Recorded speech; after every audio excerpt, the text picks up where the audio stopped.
You're watching Outsiders and Net Zany, the wacky, crazy world of net zero. Now, this is pretty funny because last year I did an editorial on chemtrails, and I could feel my two co-hosts, my dear friends either side of me, looking at each other going, okay, Rowan's lost the plot this time. He's gone completely bonkers.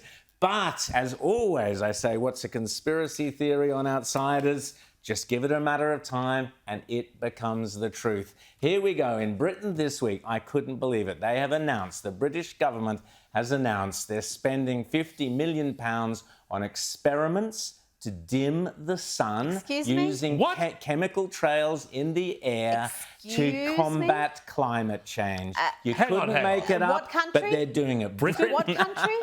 What country? The sun-soaked land of what? I mean, this is a country... The Misty Isles themselves. I mean, if there was going to be any sort of intervention like that, you would hope it would be to increase the number of sunlight hours in Britain. I mean, it's a miserable, dark place.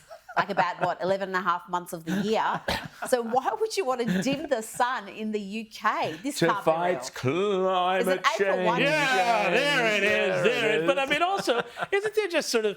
I just kind of like, you look at this, and you look at all the global warming stuff, there's these activists are almost like vampires. They're terrified of the sun, It's very weird. But it's even worse than that because, of course, Britain has gone full net zero, net zany. They've got solar panels everywhere, all their farmland, solar panels, but they're trying to dim the sun at the same time as relying on solar panels. Do you think there might be any future problems down the track? I don't think they've thought this through, Rowan. And you know where those solar panels come from? Yes. Often from slave labour camps run in China, where the poor Uyghurs are forced to work in slave labour conditions. So at least there has been some acknowledgement of that, and those panels, they've vowed to stop using them. The British Labour government has said, we're going to not use the Uyghur ones. I mean, how they can tell. Well, I mean, China would never cheat. China would never say, no, these are from that factory. And by the way, Rowan and Rita, I just want to make this clear as Chinese warships circle the nation, that Chinese labour standards are among the highest in the world. Their workers are treated phenomenally well. They aren't put in army barracks with guards surrounding them. They aren't paid 35 cents a day.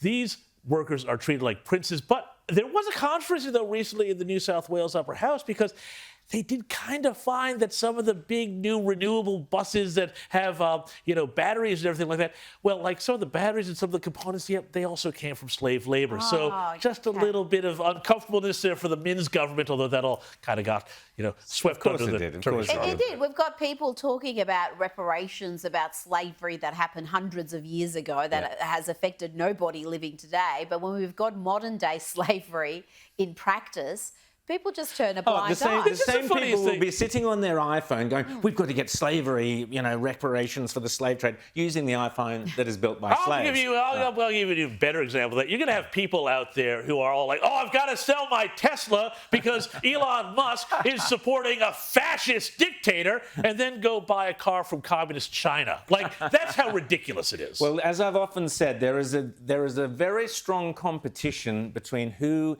is the zaniest and dopiest of all the net zero ministers around the world. It's a tough call between Ed Miliband in Britain, and obviously Chris Bowen is way ahead in most people's minds. But Ed Miliband is trying to catch up to be as dopey as Chris Bowen. Have a listen to Ed Miliband when it was they have a 78% tax on energy. Have a listen to how Ed Miliband tries to say that that's not why prices have gone up. It's hilarious. You can't flatly deny my point. I am denying your point when it comes to the question of these internationally set prices. That's the point I'm making. If you lowered the tax of 78% on energy companies to the regular... On oil and gas companies, it wouldn't make a difference to the price. In fact... Yes, it would. I'm afraid it wouldn't because the point is that the price is set internationally.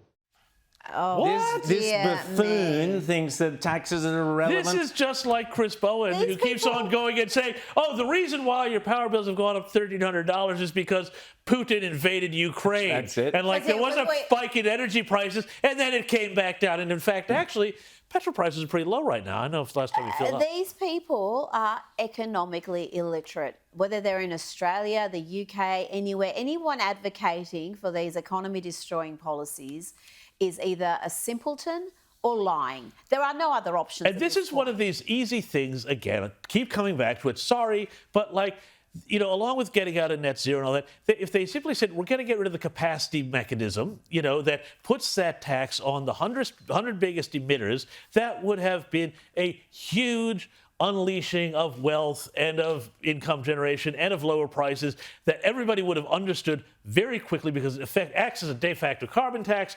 Get rid of that. Watch the economy grow. It's very simple.